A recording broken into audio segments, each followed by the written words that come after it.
মা কালীর আশীর্বাদে এই বছরের প্রথম কাজ আমি শুরু করেছি সুতনুকার বাড়ির মায়ের পুজোর আলপনার মাধ্যমে। এটা ছিল 3rd জানুয়ারি। তো আমি ওখানে পৌঁছেই মায়ের মুখটা দেখে তো আমি মুগ্ধ। কি অপূর্ব মাকে লাগছে দেখো তোমরা। মাকে প্রণাম সেরেই আমি কাজে বসে পড়েছি। আমাকে বলা হয়েছিল খড়িমাটি দিয়ে আলপনা দিতে, সেই কথা মতো আমি আলপনা শুরু করে দিয়েছি।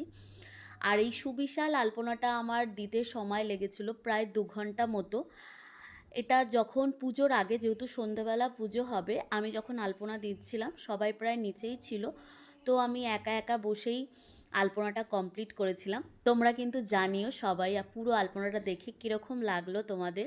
আর অবশ্যই তোমরাও যদি তোমাদের বাড়ির কোনো অনুষ্ঠানে, বিয়ে, অন্নপ্রাশন বা পুজোতে আলপনা দেওয়াতে চাও তো আমার সাথে কন্ট্যাক্ট করতে পারো, আমি নাম্বার দিয়ে দেবো। বছরের প্রথমেই এত সুন্দর একটা আলপনার কাজ দিয়ে শুরু করেছি, তার জন্য তো আমি ভীষণ খুশি। Thank you so much Sutanuka আমাকে কন্ট্যাক্ট করার জন্য। দেখো ওদের বাড়িতে কি সুন্দর একটা সেলফি জোন করেছিল আর খুব সুন্দর করে সাজিয়েছিল ঠাকুরের প্যান্ডেলটা, তাই তোমাদের সাথে শেয়ার করে নিই। শেষে জানিও আলপনাটা তোমাদের কীরকম লাগলো। সবাই খুব ভালো থেকো, দেখা হবে আবার নতুন কোনো কাজ নিয়ে।